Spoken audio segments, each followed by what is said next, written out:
ይፈታላችኋል ትባላላችሁ አይደል ያሏችሁ ሁሉ አለ ያው ዝናውን ሰምታችሁ ነው የመጣችሁት አይደል እና ልክ ሰው ይጓጓል በአንድ ቀን መጥቶ የሚደረግለት ይመስለዋል ግን እምነት ያስፈልጋል ምን ብያችኋለሁ እምነት ያስፈልጋል እኛ እኔ በደጁ ስመላለስ የንጉሱ ነው ምለው መልአኩ የሱ ታምር ብዙ ነው ብናገር አልጠግበውም ስበላም እናገራለሁ ስጠጣም እናገራለሁ ስተኛም ጊሸን ደብረ ከርቤ ለንግስ እየሄድኩ ስለሱ ነው የምሰብከው ሰው ስለ በዓሉ ይሰብካል አይደል ስለ ደብረ ሊባኖስ እየሄድኩ የተክልዬ በዓል ሆኖ እኔ ስለ ንጉሱ ነው የምሰብከው ቁልቢ እየሄድኩ በእርግጥ የራሱ ቢሆንም ግን ስለ ዘብር ገብርኤል ነው የምናገረው ይሄ ምንድነው እንደዚህ የምናገርለት ምንድነው እናንተ ዛሬ ረገጣችሁበት ቦታ ዘብር ማለት የስሙ ትርጓሜ ምን ማለት ነው አለ መልስ ማለት ነው የሰው ልጆች መልስ ማለት ምን ማለት ነው የሰው ልጆች የችግራቸውን አረንቋ የሚቀርፍበት ከታሰሩበት ሰንሰለቱ የሚፈታበት ቶሎ ብሎ በፍጥነት መልስ የሚሰጥበት ቦታ ነው ግን ላመኑና ምን ላሉለት ለታመኑለት ነው ይሄንን የሚያደርገው እዚህ መተው ጸሎት እያደረጉ ግን እቤት ደግሞ እሱ ሄዶ እንቆቅልሽ ሲፈታ የብዙ ሰው ምስክርነቶችን ሰምተናል ይሄ ሰው ኃይለ ገብርኤል ይባላል መምህራችንን አይደለም ያልኳቸው ኃይለ ገብርኤል ይባላል እኔ ጋራ ለብዙ አመታት ተመላልሷል ይመላለስ አሁን ባነበው አይገባችሁም ብዬ ልተንተንለት አልመጣም አራተኛ ልጅ ወልዶ ያው ባለቤቱ የማርያም አራስ ስለሆነች ከኔ ጋራ ዘብር ገብርኤል በሚመላለስበት ጊዜ ሰዎች ሲመሰክሩ ያያል በመኪና ውስጥ ያያል እዚች ቤት ውስጥ ያያል ለኔስ መቼ ነው የምትደርሰው ለኔስ መቼ ሞልተህልኝ መቼ ነው መመሰክርልህ እያለ የሁል ጊዜ ጥያቄው ነው እና ሳምንትን ወርን እየነጎደ አመት እየተቆጠሩ ይመጣል ሲኖረው በወር ሁለቴ ከሌለው በወር አንዴ ይመጣል በወር 3 ጊዜ የመጣበት 4 ጊዜ የመጣበት ጊዜ አለ በደንብ ስሙኝ እሺ እህቶቼ ወንድሞቼ ይሰማችኋል አይደል ይመጣል ሁሌ ይመጣል የሰው ተአምር ይሰማል ሁሉ ጊዜ ይመጣል በመቅደሱ ይገባል ይነግራል ይመጣል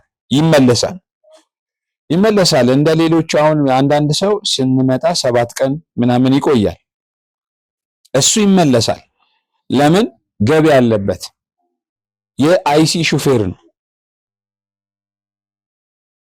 ያ ገቢ ቅዳሜ መጥቶ ለመልአኩ ነግሮ ቶሎ ይመለስና ሰኞ ደግሞ ይጀምራል ምን አለኝ ሲሄድ አለኝ ሞልቼ ታክሲውን እየሄደ ረዳቴ ሳንቲሙን ሰብስቦ ከሚፈልጉበት ቦታ ሳላደርሳቸው መኪናው ይበላሽብኝና አራግፋቸዋለሁኝ አለ በቃ መኪናዋን ስንጎረጉር ቆይተን ለልጆቼ ዳቦ መገዛው አጥቼ እገባለሁኝ ማታ 2 ልጆች አሉኝ ይሄን ነገር እዛ ታክሲ ተራ አካባቢ ላይ ተራ አስከባሪዎች ሹፌሮች እንደዚህ ዕቁብ እየሰበሰብን እንዲሰበስቡና ይሰጡኝና አለ እስቲ ግዛ ብለውኝ ሰብስበው ዕቁብ ሰብስበው ሰጡኝና ታክሲ ገዛውኝ አለ በደንብ እየሰማችሁ ነው አይደል ታክሲ ገዛሁኝ አሁን ችግሬ ይቀርፋል ብዬ ታክሲውን ስጀምር አለ አዲስ ማለት የሰራ ነው ግን ታክሲውን 500 ሺህ ብር ገደማ አውጥቼ ገዝቼ አለ ከዚህኛው ገቢ ከማስገባበት መኪናውን ከመለስኩባት ላይ ወደ አዲስ መጥቼ ያው ነው አለ እሄዳለሁ እቆማለሁ አለ እዛ ጋር የዕቁብ ሰብስበው የሰጡኝን ብር ዕቁቡን መጣል አቃተኛል ማታ ስገባ እነዚህ 2 ልጆቼ እጅጄ ነው ያለው አለ በኪራይ ቤት ነው የምኖረው ደግሞ እንደገና ከአንዱ በደርና ደግሞ መጣለው አለ። ለአባቴ ልነግረው አለ፣ ለቅዱስ ገብርኤል ለታምረኛው ዘብር ገብርኤል ልነግረው መጣለው አለ። ይመጣለው አለ። በመቅደስ እያለቀስኩ ነግረዋለሁኝ አለ። ሰው እዚህ ሲመሰክር ሰማለሁኝ። ለእኔስ መቼ ነው የምትደርስልኝ እያልኩኝ ነግረዋለሁ። ወንደሰን አለኝ። ሳምንት ወራት እንግዲህ ሁልጊዜ እኔ እንደውም አንዳንዴ ምን እለዋለሁ ወንድሜ እለዋለሁኝ፣ የለህም እንዴ ብዙ ዓመትህ ነው 4ኛ ዓመት። እንግዲህ ተመልከቱ 1 ዓመት ወር ወራት ሳምንት ሳምንትን ወር ወራትን እያስቆጠረ ይሄ ልጅ ዓመት አለፈው። ዛሬ ለመጣችሁ በደንብ አስምሩበት። ከስር ስንመጣ የሰማይ አምላክ እግዚአብሔርን ነው የምንጠይቀው።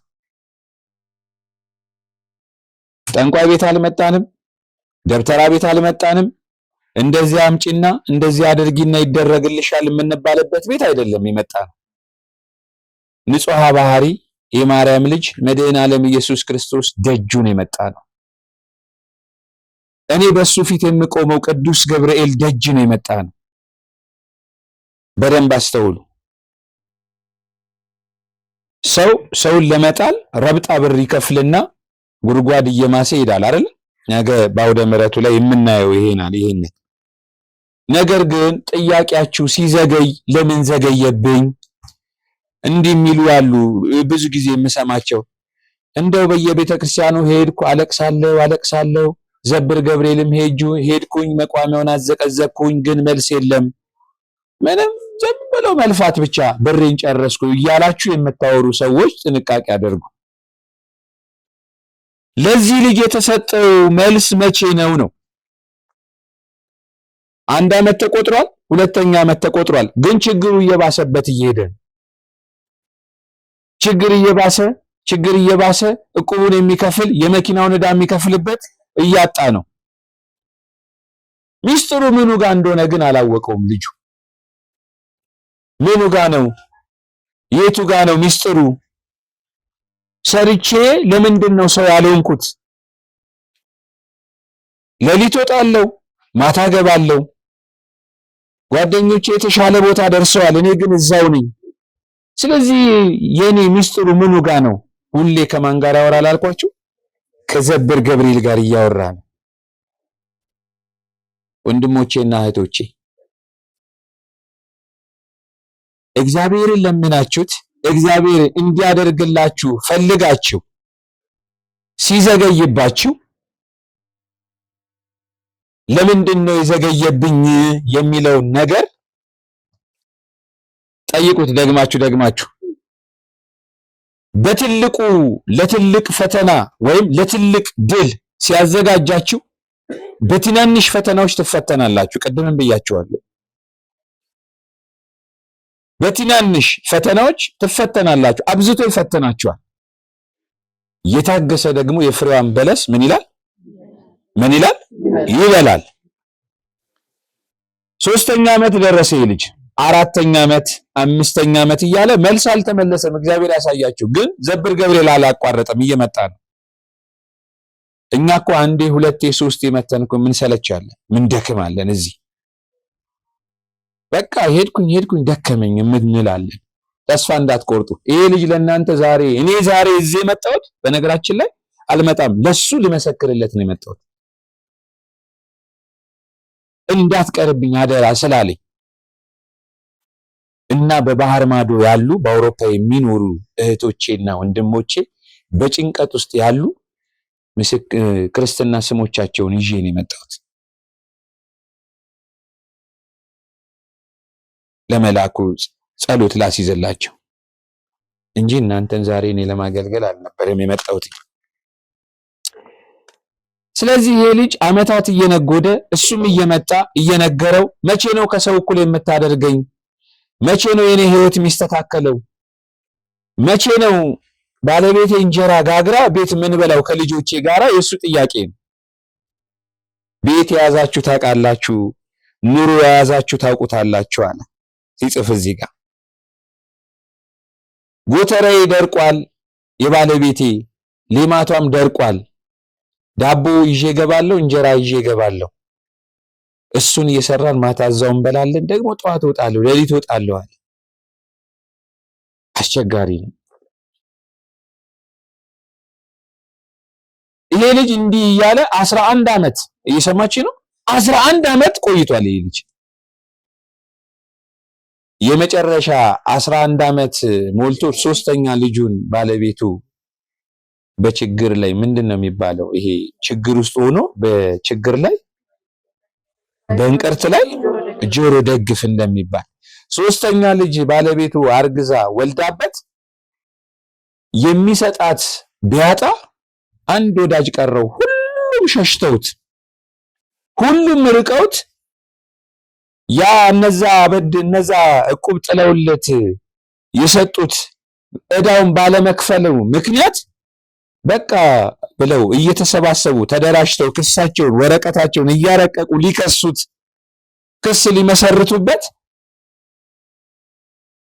ከያዛቸው ጓደኞች ውስጥ አንዱ ብቻ ነው ያልከደው እና አለው የሆነ ቦታ ሊሄድ ነው ከቻልክ ለባለቤቴ አራስ ናት የሚበላ ነገር አቀብልልኝ አለው እና መጣለው አለው። እኔ ጋርም አልደወለልኝም ትራንስፖርት ቦታ ያዝልኝ ብሎ በመናኸሪያ ተሳፍሮ እዚህ መጥቷል። መጥቶ እዚህ እንግዲህ ቅዳሜ ይመጣል፣ እሑድ ይመለሳል። በ18 ለ19 ይመጣል ይመለሳል። አሁን ግን የመጣው የመጨረሻ አለ። አሁን መጥቻለሁኝ አልኩኝ አለ ተንበርከኬ። አሁን መጥቻለሁ እንቆቅልሽን ካልፈታ አልመለስም። የቅዱስ ገብርኤልና የኃይለ ገብርኤል ንግግር ነበር። በደንብ አዳምጡኝ። በአንድ ቀን አልተመለሰልኝም፣ ዓመት ሆነኝ አልተመለሰልኝም፣ 2 ዓመት ሆነኝ አልተመለሰልኝም ለምትሉ ሰዎች መጻጉዕ ለመዳን ስንት ዓመት ፈጅቷል? አቤት 38 ዓመትን ከአልጋው ላይ ለመነሳት በስብሶ ከተኛው አልጋው ላይ ለመነሳት 38 ዓመትን ፈጅቷል። ጎስቋላዋ ምስኪኗ ሴት 12 ዓመት ሙሉ ደም የፈሰሳት ሴት ደሟ ለመቆም ስንት ዓመት ፈጅቶባታል? አቤት ሁላችንም እናውቀዋለን አይደል? ሁሌ ይሰበካል እንማረዋለን። 12 ዓመት ሙሉ ፈጅቶባታል። 11 ዓመት ሆኖታል ከቅዱስ ገብርኤል ጋር እየተነጋገረ እየተጨቃጨቀ። አሁን መጥቻለሁ እንቆቅልሽ ካልተፈታ አልሄድም ከዚህ አልወጣም ነው ያለው። መኪናው ሄዶ የሆነ ቦታ ላይ ቆሞበታል። ለጥበቃ ነግሯል። እሱ መጥቷል። እዚህ አልነገራትም ለባለቤቱ።